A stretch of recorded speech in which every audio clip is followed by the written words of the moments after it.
The prime minister was on the Lebanon border this weekend, and he had extremely strong words for Hezbollah. Basically, if you try anything, you will pay a heavy price. Is Israel ready if Hezbollah attacks the way Netanyahu warned them not to? Certainly, Brian, certainly.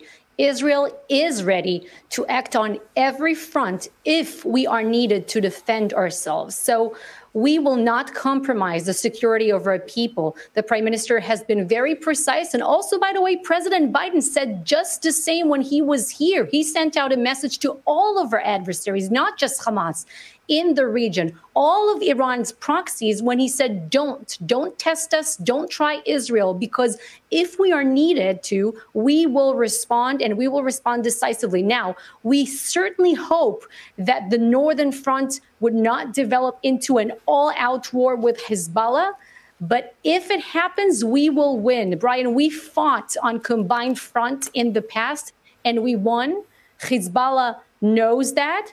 And, it will be very, very unfortunate for the poor people of Lebanon who have suffered so much in recent years if that does happen. Hezbollah doesn't care about the people of Lebanon, but Israel will regard Lebanon as a sovereign nation as responsible to any threat against our territory emanating from theirs. Tal, there's a lot of speculation about why the ground invasion has been delayed. There are multiple reasons. One of them, and one of the possibilities being floated, is that President Biden is trying to get Israel to walk back going into Gaza. Can you respond to that? So I cannot go into detail and talk about military operational activity and strategy moving ahead. These are the kind of discussions that are being held right now by our government and military brass, but we are also talking to international counterparts. As you know, there are foreign nationals involved being held in captivity in Gaza. Some of them are Israelis with dual citizenship and so on. We are a sovereign nation. We will make the decision of when to begin stage 2 or stage 3 of this operation against Hamas to destroy this terrorist organization.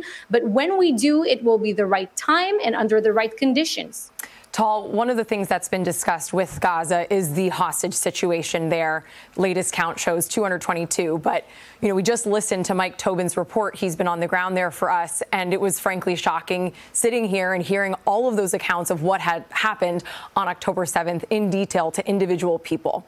How can we have confidence that those 222 are alive and well? As much as you can share would be appreciated. We hope that they're alive and well, and we warn these terrorists, do not hurt them, because we are coming after you, and we will get to you one after the other. We are also calling on the international community to back Israel's demands that the Red Cross will pay them a visit to examine their condition. We want to see our sons and daughters, our elderly, back here in Israel, and we will get them. We want to see all hostages back, and we're calling on Hamas to unconditionally and immediately release them. And let us not be mistaken. Hamas did release 2 hostages over the weekend, the American women, a mother and a daughter, but they did not change overnight.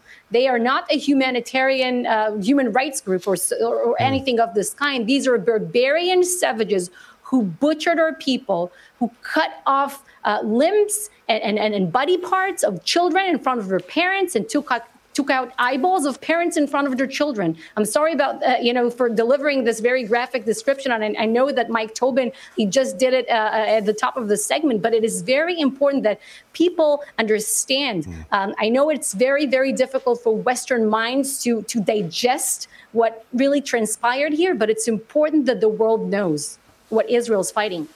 Tal Heinrich, thank you so much for